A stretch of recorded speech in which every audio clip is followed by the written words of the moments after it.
महाराज जैसे ही चौथा प्रहर आया, सुबह हुई, तो कहते हैं एक राक्षस और आ गया। अब महाराज ध्यान देना, वो राक्षस अपने स्वरूप में नहीं, उस राक्षस ने ब्राह्मण का रूप बनाया और ब्राह्मण के रूप में आया। सरकारी क्वार्टर उसके मन में था कि मैं जाऊंगा और विजय नामक ब्राह्मण की साधना भंग कर दूंगा। ये राक्षस ऐसा क्यों करते हैं, क्यों करना चाहते हैं? इसलिए कि जहाँ जप तप यज्ञ हवन होगा वहां पर राक्षसों की नहीं चलेगी। महाराज जहाँ पर धर्म का काम होगा ना, वहां पर पाप नहीं टिकेगा, एक ना एक दिन उसे जाना पड़ेगा। तो ब्राह्मण देवता साधना करेंगे, आराधना करेंगे, तो फिर राक्षसों की वहां पर कैसे टिकेगी?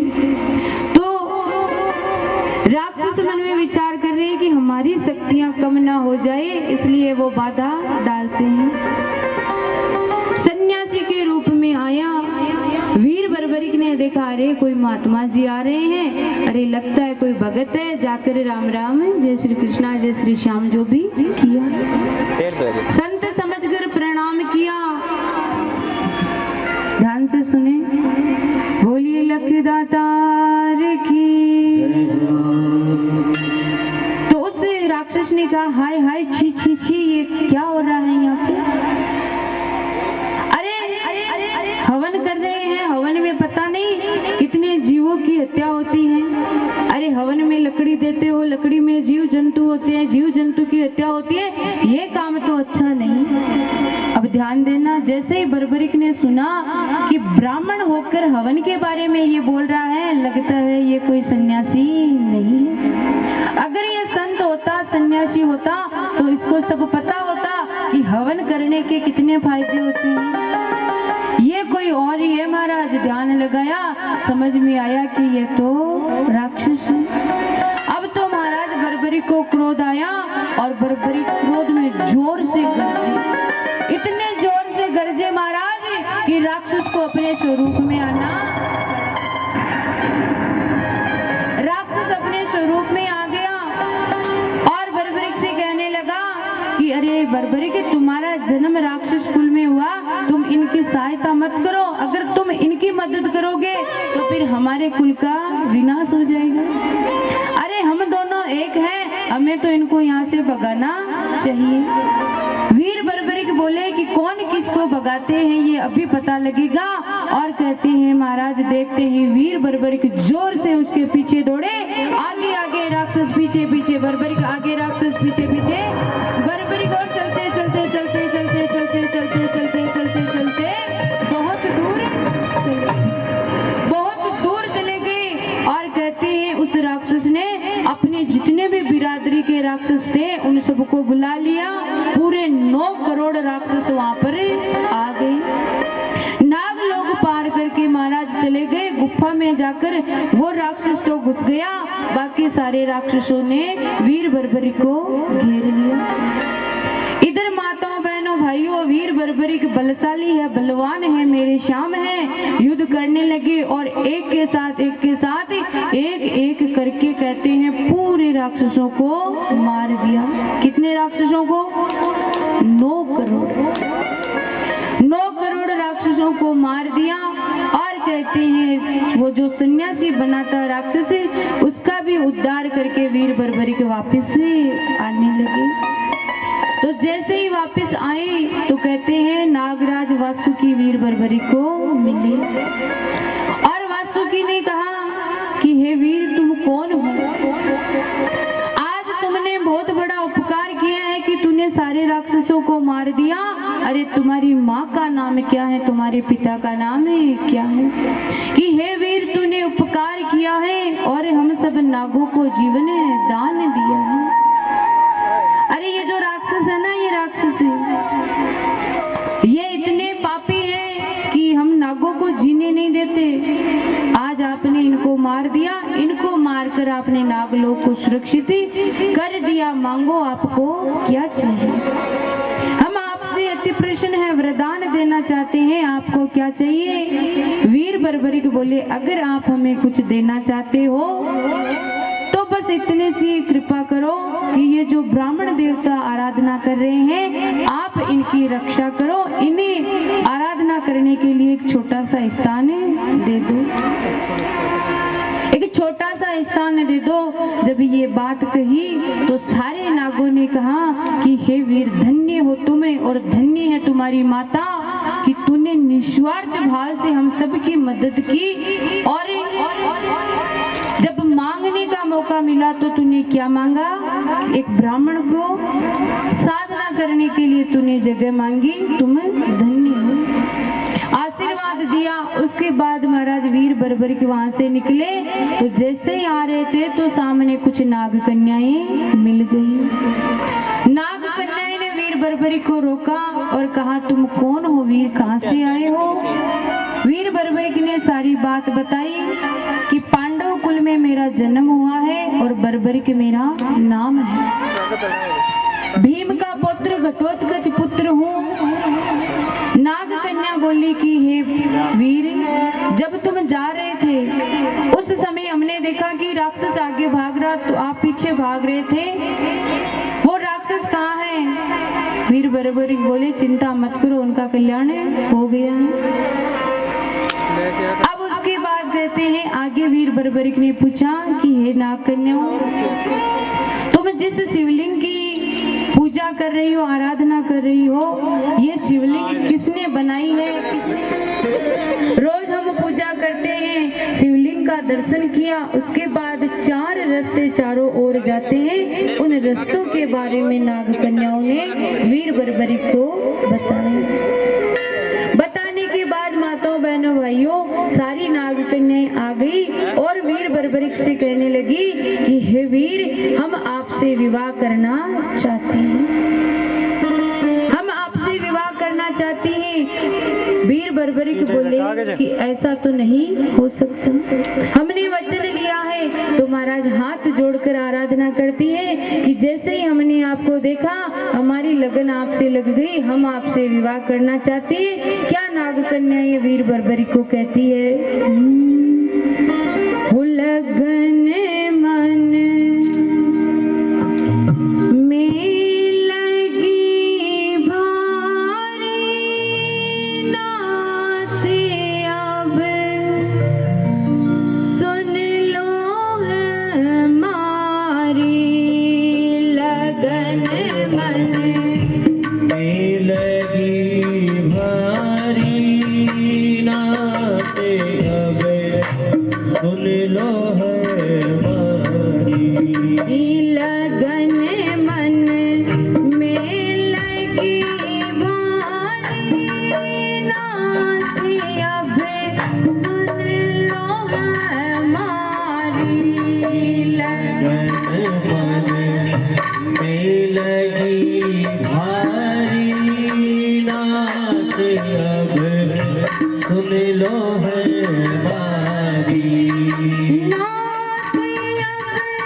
आपसे विवाह करना, अरे बोलो कौन किससे करेगा? वीर बर्बरिक से नाग कन्याएं कहती है। तो महाराज वीर बर्बरिक मना करते हैं तो नाग कन्याएं बोली, हे वीर, जैसे ही हम आपको देखा, हमने आपको देखा तो हमारा मन आप पे आ गया। यार क्या कहती है? हाँ,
लगी भारी नाते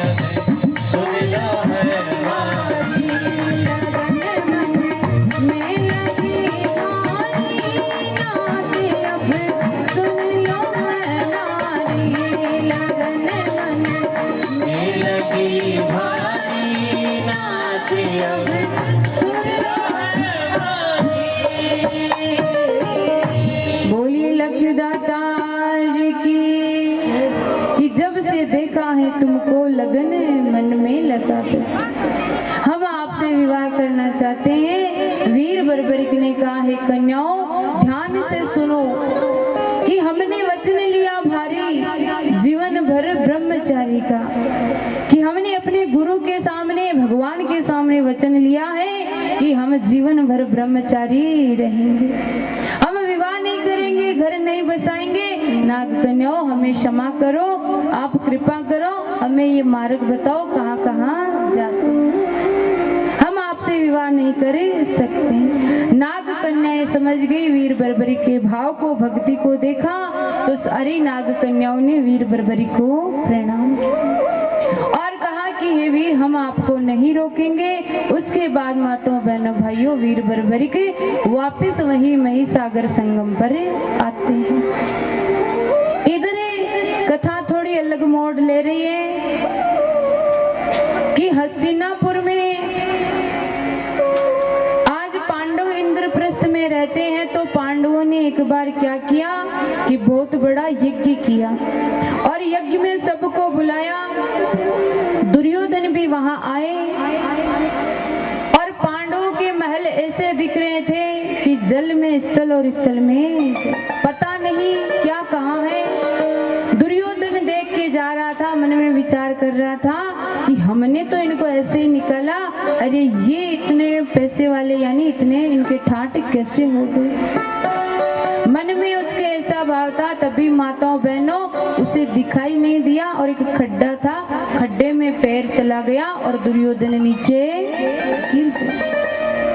अब महाराज सारी सभा लगी थी, वहां झरोखे में माता द्रौपदी खड़ी है तो द्रौपदी ने जोर से हंस दिया और कह दिया अंधों के तो अंधे ही होते हैं। माताओं बहनों भाइयों तलवार का घाव भर सकता है परंतु वाणी का घाव नहीं भरता। एक बार कोई शब्द लग जाए तो फिर महाराज ताउम्र वो शब्द नहीं हटता। आज दुर्योधन के वो शब्द ऐसा लगा कि द्रौपदी ने ये बात कह दी, माता द्रौपदी का भी ये बात कहना गलत है। तो दुर्योधन के मन में हर पल तो और बैर बढ़ गया और कहते हैं आदमी प्रेम को भूल सकता है परंतु बैर को नहीं भूलता। अरे महाराज जन्म से मरण आज कई पीढ़ियां आप देखोगे आपस में बातें नहीं करती, एक दूसरे को देखकर मारने के लिए दौड़ते हैं। तो प्रेम कितना हो प्रेम को भूल जाते हैं पर बैर को नहीं भूलते। तो आज दुर्योधन के मन में बैर हो गया। अब तो दुर्योधन सोचता है कि कैसे भी करूं कुछ भी करूं लेकिन पांडवों को बर्बाद करके रहूं। माताओं बहनों भाइयों छल कपट का जुआ खेला जाता है और जुए में सारा राजपाट दुर्योधन जीत लेता है और कहते हैं माता द्रौपदी को भी जीत लेता है।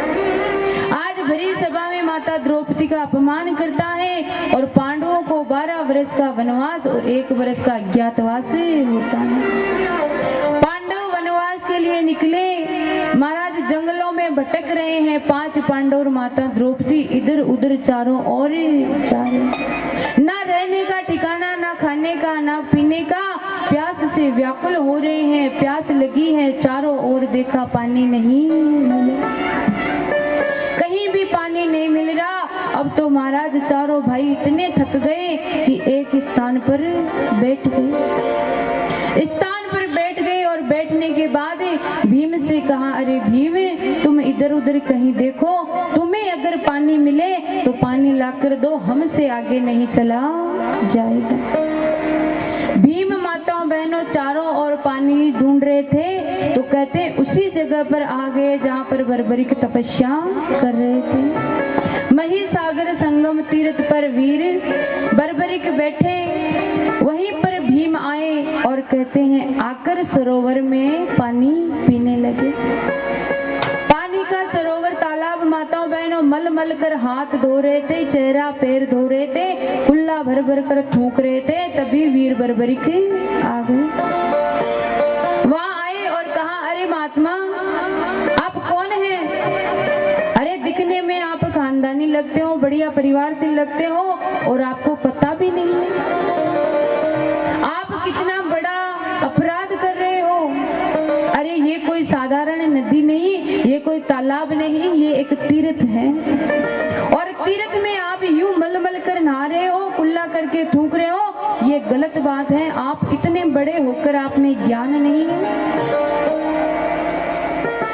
जब ये बात माताओं वीर बर्बरिक ने कही तो भीम को प्यास लगी थी। भीम को पता नहीं कि ये हमारा ही पोता है। भीम ने कह दिया, अरे ओ बालक, कोई की तरह टाटा मत कर, अपना काम कर, मुझे पता है क्या करना है और कैसे करना है। वीर बर्बरिक को क्रोध आया कि हे महात्मे, मैं आपसे प्रेम से बात कर रहा हूँ, आप अभी इस तीर्थ से खड़े हो जाइए, बाहर आइए। आपको अगर पानी पीना है तो पहले हाथ पांव मुंह धोइए, उसके बाद आकर जल भरकर आप पीजिए।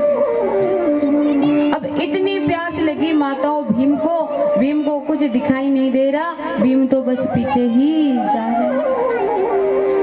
देखिए, श्याम कथा से हमें एक सीख और मिलती है कि तीर्थ में जाए तो तीर्थ में कई बार क्या होता है कि हम रात को सोते हैं और सुबह उठते ही जाकर गंगा जी में स्नान कर लेते हैं। नहीं, शुद्ध होके जाना चाहिए।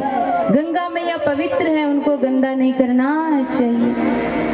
कुल्ले भर भर कर लोग उसमें पानी लेते हैं मुंह में और फिर फेंक देते हैं, फिर पानी लेते हैं, फिर फेंक देते हैं। ये गलत है, ऐसा नहीं करना चाहिए। इससे पाप कम नहीं होता बल्कि पाप बढ़ता है।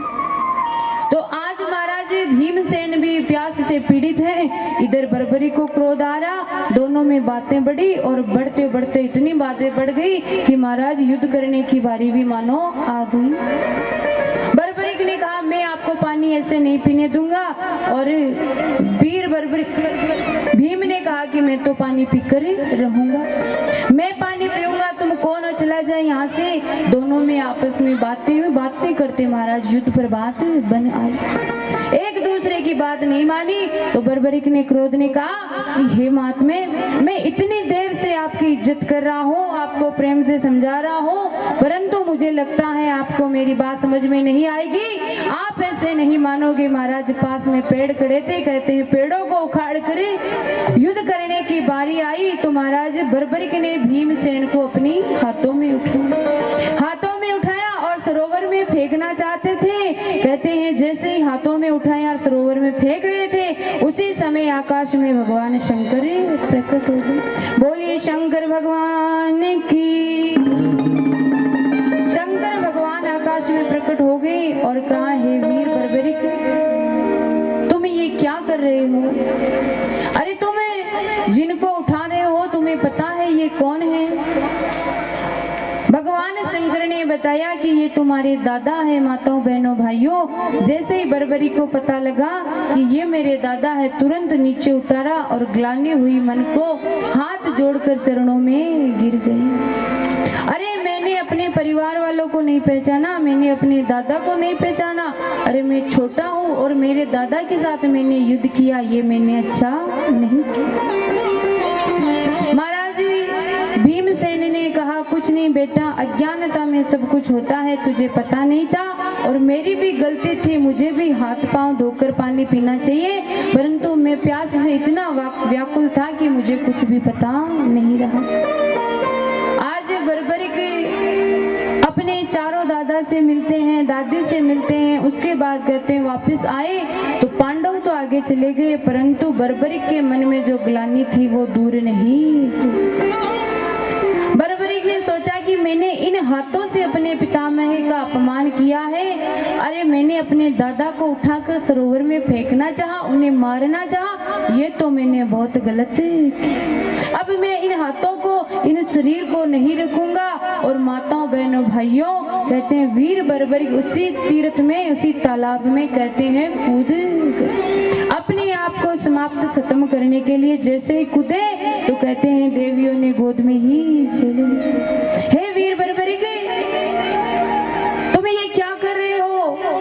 और महाराज जब कूदना चाह रहे थे तो समुद्र भी घबरा गया, नदियां भी घबरा गई, लोरे बढ़ने लगे कि इतना बड़ा भगत, इसको हम मार नहीं सकते। कहते हैं महाराज महाराज देवियों ने समझाया कि बर्बरी तेरी कोई गलती नहीं है, अनजाने में तेरे से पाप हुआ है और अनजाने में पाप हो जाए तो दोष नहीं लगता। समझाया। उसके बाद कहते हैं देवियों ने धनुष दिया और कहा वीर बर्बरी के धनुष तो हमें वरदान में हमने आपको दिया है, अब अगर आपको बाण चाहिए तो आप जाकर भगवान शंकर की आराधना करो। आशीर्वाद लिया और कहते हैं धनुष आशीर्वाद में मिला। उसके बाद माताओं बहनों भाइयों वीर बर्बरी के विजय नामक ब्राह्मण के पास आए, प्रणाम किया। तब तक ब्राह्मण देवता की आराधना पूरी हो चुकी। आशीर्वाद में ब्राह्मण देवता ने कहा कि हे वीर बर्बरी के आज तूने धर्म को बचाया है, धर्म की रक्षा की है, हम तुम्हें देना चाहते हैं। हमारे पास एक भस्मी है, बभूति ऐसी भस्मी है कि कोई भी युद्ध में अगर इसे डाल दे तो महाराज सामने वाला योद्धा युद्ध ही नहीं कर पाता। जिस पे ये भस्मी लग जाए वो भस्म हो जाता है, ये भस्मी ले लो। वीर बर्बरिक ने कहा नहीं, मैं वो नहीं लूं। क्यों? मुझे भस्मी नहीं चाहिए, बस मुझे आप अपना आशीर्वाद दीजिए। और कहते हैं भस्मी नहीं। वीर बर्बरिक माताओं बहनों भाइयों पुनः अपने परिजनों के पास आते हैं और भगवान शंकर की पूजा करते हैं। अब भगवान शंकर धनुष बाण देंगे।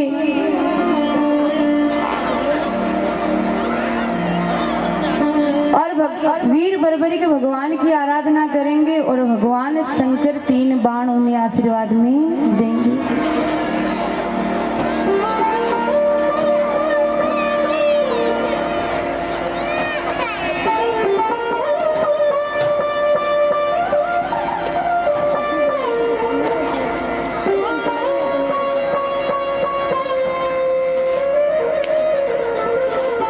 बोलिए श्याम प्यारे की जय।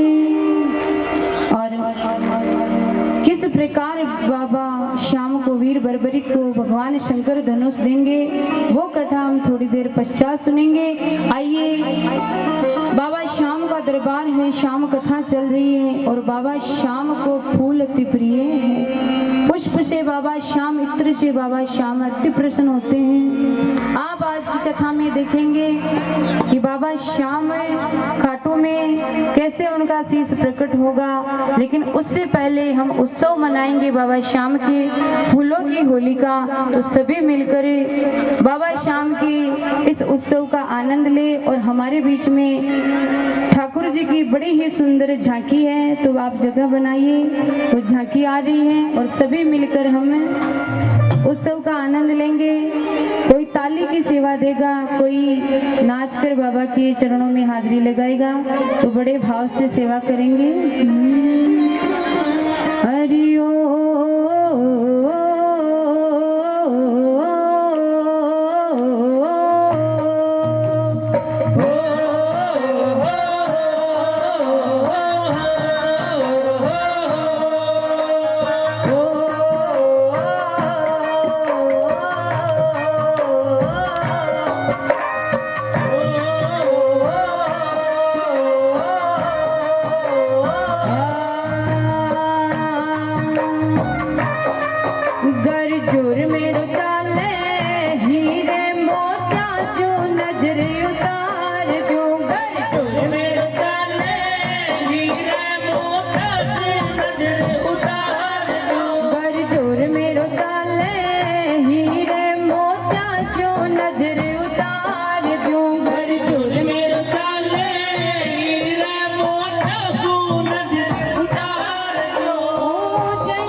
थी, जो संदेशो लाई थी। और फागण रात दिन 4 भगतों